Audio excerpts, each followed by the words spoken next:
Hi, I'm Andy Schmuckler. I just got an email from Robert Reich. I consider him one of the heroes of our times. He's, like I am, born in 1946, and at the age of 78, he's still fighting the good fight. The email he sent out makes a very powerful case for the rage of many people who have been shortchanged by how our political economy has evolved over the last, whatever, generation, 2 generations, where all the gains go to the top, where people whose parents have been successful in reaching the middle class are struggling to just get by. He makes a good case talking about, for example, the candidacy in 2016 of Bernie Sanders, that there are a lot of people who had gone for either Bernie Sanders or Donald Trump, and it seems like a strange thing when we think of Donald Trump as being the captive or the witting agent of the hard right, and Bernie Sanders is a democratic socialist. But they felt that there was a need to shake things up, that they could see that the gains were going to the top. Excuse me. They could see that the banks got bailed out, but homeowners were left holding the bag when the housing bubble burst at the fault of a lot of the financial institutions, not the homeowners so much. But he misses the point. He criticizes people who are saying, much of the political establishment denies what just occurred, meaning this election of re-election of Donald Trump. They prefer to attribute Trump's re-election to political paranoia, xenophobia, white Christian nationalism, and the weaponization of the internet with racism, misogyny, or nativism. Well, I think all those did get exploited in there. Wrong, says Robert Reich. Trump has been able to channel the intensifying anger of the white working class away from the real causes of working class distress, away from the big corporations, wealthy individuals, and denizens of Wall Street, whose money has rigged the game against average working people. Yeah, rigged the game. But what are we to conclude from that? And Bernie Sanders recently came out with a diagnosis of this election about how the Democratic Party had abandoned the working class. Why did they abandon the working class? Well, Robert Reich says big money in politics is a big part of the problem. Well, that's true. And that's why the Democratic Party made its deals with not just the big labor that used to underpin it, but also with big money, because that's where the power was, with the Supreme Court issuing decisions that prevented us from having publicly financed elections and so forth. But the thing is, and here is the meat of the issue, the Democratic Party was still and has still remained the best bet for the white working class. It's a Democratic Party that has provided the Obamacare, some kind of health insurance, like the citizens of every other country got, whereas the Republican Party did everything it could to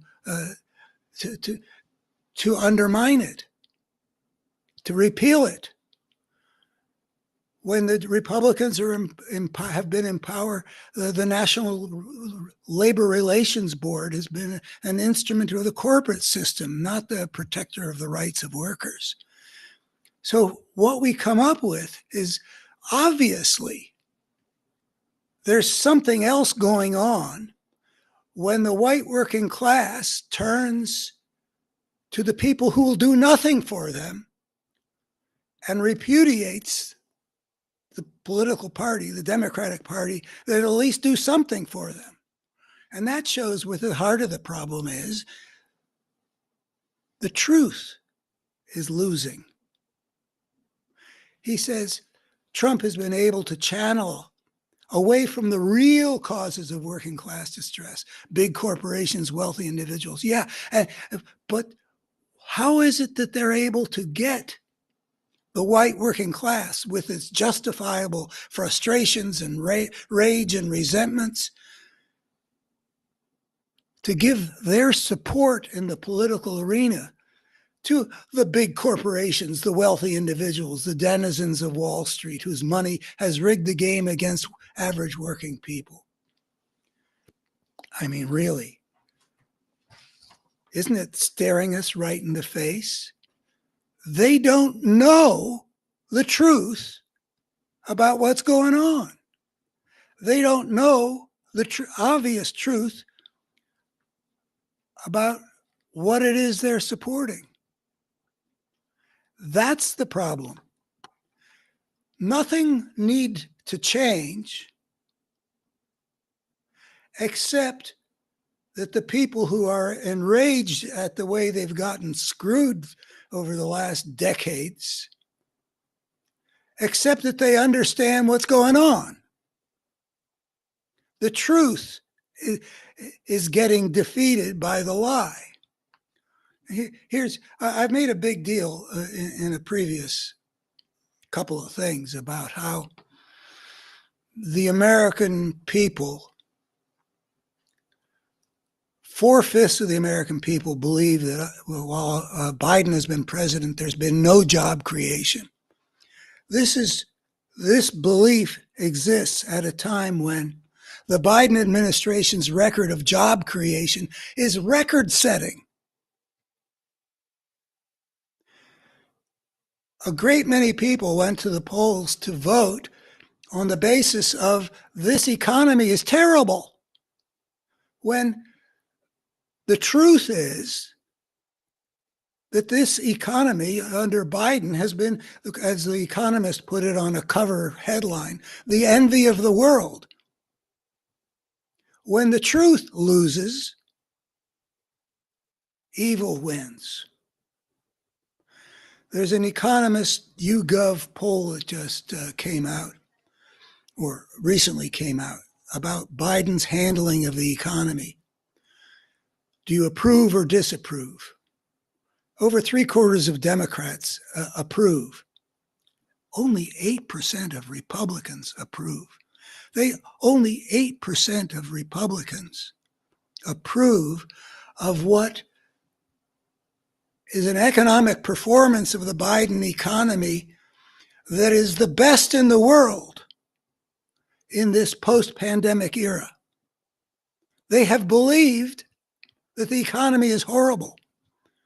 They have been fed the idea, contrary to the truth, that this economy is horrible, and therefore they went to the polls. Economy was their number one issue, and they voted for Donald Trump and the forces behind him who have been selling them lies. Biden's handling of inflation, 2/3 of the Democrats think it's pretty good. Just 7% of Republicans think it's pretty good. Now, inflation has been a problem, but it's been a global problem. All the other economies in the world have been dealing with it. Do they know that? Isn't that a crucial part of the truth that they should understand when they go to the polls? The problem isn't that the working class has been abandoned. The problem is that their understanding of what's what is at variance with the truth in ways that feed the fascist force at the expense of American democracy. So that whether we look at the problem in terms of racism, in terms of the economic situation of since 1973, with so many people in so many categories, lacking college education, not making any progress, all the gains going to the top, all of that is relevant. But there's no way that that can be made relevant unless people understand what their choices are. When the truth loses, evil wins. And today I expect I will begin to present a series on how, quote, evil is best understood. And I know that people in the liberal world have a problem with evil. So let's just say, I don't know, a force of brokenness, which is equal to what I mean by evil. A coherent force of brokenness is what we're up against. That's my book back there, What We're Up Against. There is something out there that people in liberal America, people with a secular worldview, and it fits into a secular worldview. There's nothing supernatural about what I'm going to talk about, but it is discernible. And the lie is a crucial tool of that force. I'll be back soon to talk about that, because we've just had an election, which is perhaps the greatest victory of a destructive force that we've seen in our lifetimes. Thank you. Bye-bye.